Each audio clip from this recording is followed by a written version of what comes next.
So, yun lang. So, it's a chill shoot lang. Okay lang. Okay naman po. Magaling ka sa tatay mo. Po? Magaling ka sa tatay. May may sabihin sa Okay, congratulations. Sana we'll see you sa bigger screens. I'll see you. Maganda. Alright, thank you so much, Sir June. Next in line we have from La Coachella Lovers, Matt Suzanne. Hello, bro. Congrats po. Question ko po for Miss Yen and sa Apple. Kasi yung past movies na yung Lechonera sa yung last movie natin, yung Kunin na Langit, ang bibigat ng roles nyo. Dito sa patingin medyo easy lang. Paano kayo switch ng roles nyo from yung mabigat nga, tapos ngayon, ito, parang basic lang yung mga roles nyo, parang sobrang gaan lang sa pakiramdam. I guess yung environment din kasi very chill lang. Kasi parang nag-vacation lang kami na nag-shoot kami nito. And ako, as an actress, mabilis ako mag-let go in general. Pati yung mga roles. Like, I allow myself to feel it during the shoot. And then last day, yun na, back to normal. Okay na.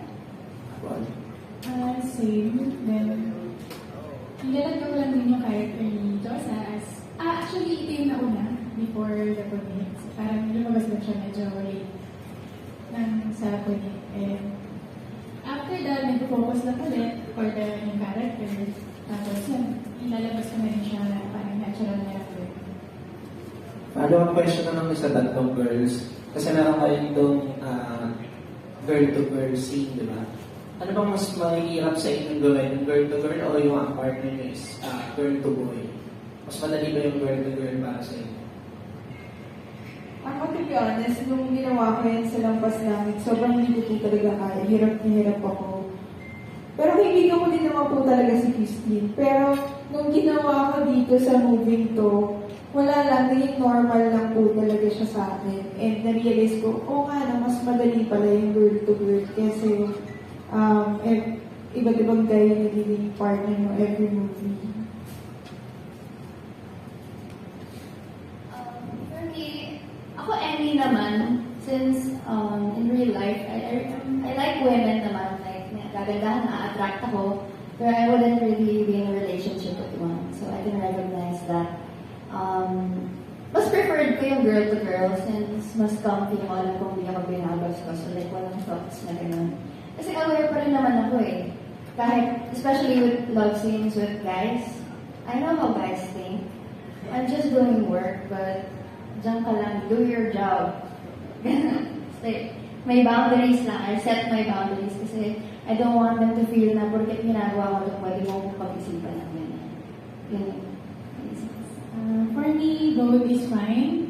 So, it really depends on your partner naman, with the guy. Sa girl, super easy lang din sa akin. And I feel very comfortable with Yen, of course. And super okay siya to work.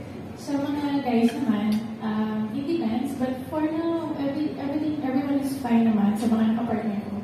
I feel comfortable din sa kanila. So, I don't have problem with any gender. Thank you so much, Manny. Congrats po. Thank you so much. Alright, thank you so much, Matt Suzanne. Next in line from Inquirer is Dolly Ann Herman. Hello. For everyone, because your movie dealt with, loving someone who doesn't love you back or doesn't love you the way you want to be loved as your life went through. So in real life, how would you handle unrequited love? Or did you ever experience that kind of love? That's a good question. Pero in real life, I guess if you really love someone talaga, wala kang choice to make them happy. Because kung pinilit mo na ma-innovate sila sa'yo, parang maliit na yun eh. It doesn't feel natural. Parang hindi na talaga siya masaya na pipilitan na. If it's real love, it comes from the heart, second nature na yun. It doesn't have, you don't have to think about it. Yun yung take ko. Ako personally po, umalis na ako agad. Kasi, bakit mo nung nilalaban yung something na ayaw, or someone na ayaw talaga sa'yo. And I know what I want. Especially now, I know what I want, what I deserve. So, alam ko may perfect timing lahat. So, bakit ako mag-aksay ng panahon para lumaban sa isang bagay hindi worth it? For me, I guess the best way, the purest way to love is to just let someone be. You don't have to do anything. You don't have to exert any effort. It's just gonna happen. It will unfold naturally. So, hindi pina-force yun. Love and attachment is different. So, dun tayo sa your love with your intentions. That's what we all deserve. About the love, if they don't love you back, hindi ko sila habulin. So, let the love find me. Ayan. Yes. For my second question, ako sa entitled Participative Care. So for you, how important is sexual compatibility in a relationship? Personally, ako, that matters to me how intimate we are. Like yung vibe, yung vibration na yun. Kasi yun yung pinaka, like it's on a spiritual level for me. Like it's a soul tie. So it matters if lalo niya pati yung sa stamina. Kasi if you're not the same, di ba? Parang yung feel mo, ay ayaw niya mag-loving. That means parang you're not that attracted to me, and attraction really matters to me kasi yun yung first thing that's gonna click in my head na I'm attracted to you. So it matters, yeah. Sa akin din po yun. Kasi yung first step yung attraction. And dun ko din, isa yun sa mga kinoconsider ko if mag-work talaga yung relationship. Kasi it's something na hinahanap natin talaga yun na sa connection natin sa isang tao.